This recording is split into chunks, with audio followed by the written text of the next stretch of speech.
Bay of Bengal stands a prison built not just with bricks and iron but with the pain of thousands of freedom fighters. Known as Kala Pani, the cellular jail was designed to isolate, to silence and to break the spirit of those who demanded for an independent India.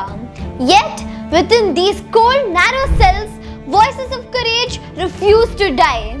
This is the story of a jail built to isolate, but remembered as a symbol of sacrifice and resilience.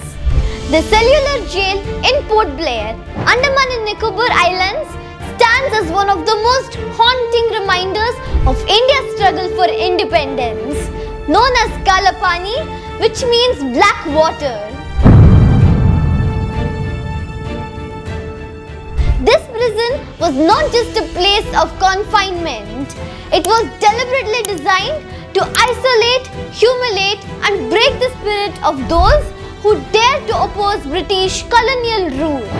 Construction of the jail began in 1896 and was completed in 1906.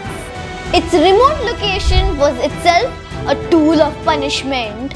Prisoners were transported thousands of kilometers away from their homes to a lonely island in the Bay of Bengal.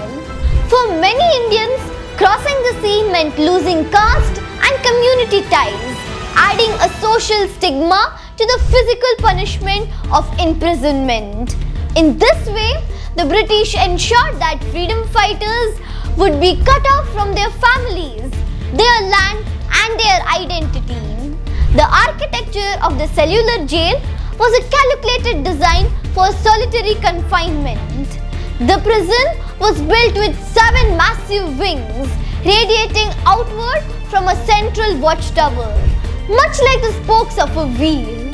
This design was inspired by the idea of a panopticon, where a single guard could observe many prisoners without being seen himself.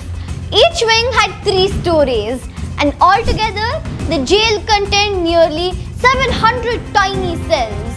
These cells measured about 4.5 meters by 2.7 meters, with only a small ventilator placed high on the wall.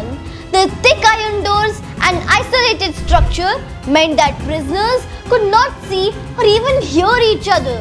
Communication between inmates was almost impossible, leaving each one completely alone. The conditions inside the jail were brutal.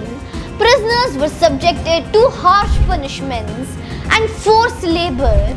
Many were made to grind coconuts or oil seeds by hand, work that was physically exhausting and designed to break their will.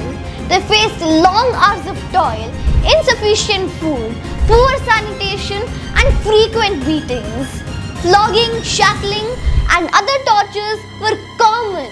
Medical care was almost non-existent and disease spread quickly within the prison walls.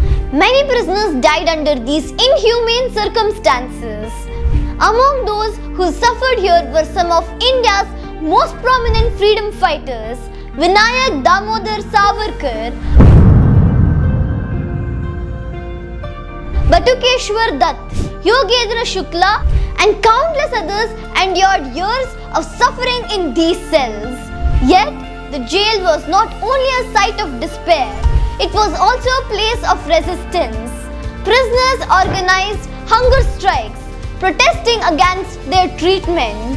One of the most notable was in 1937, when inmates went on a 36-day hunger strike that forced the British to reconsider the use of the jail for political prisoners. By 1938, many freedom fighters were repatriated to mainland prisons. During World War II, when the Japanese occupied the Andaman Islands between 1942 and 1945, the cellular jail was briefly under their control.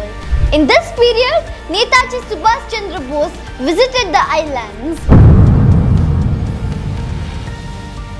He referred to the cellular jail as the Indian Bastille, symbolizing its notorious role in India's history.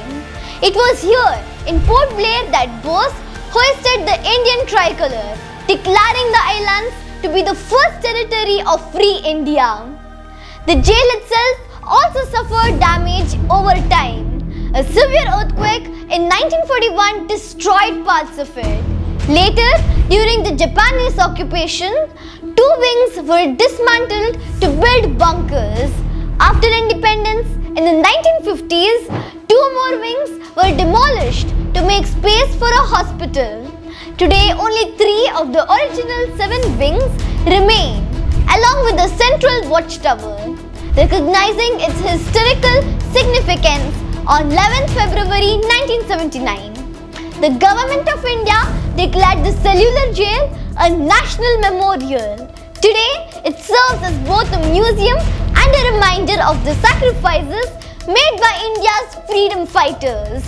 Exhibits inside the jail display photographs, records, and personal belongings of the prisoners.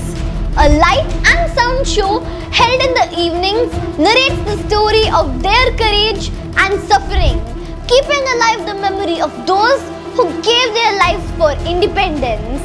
The cellular jail was built to isolate and silence, yet it stands today as a symbol of unity, resilience, and unbreakable spirit of India's freedom movement.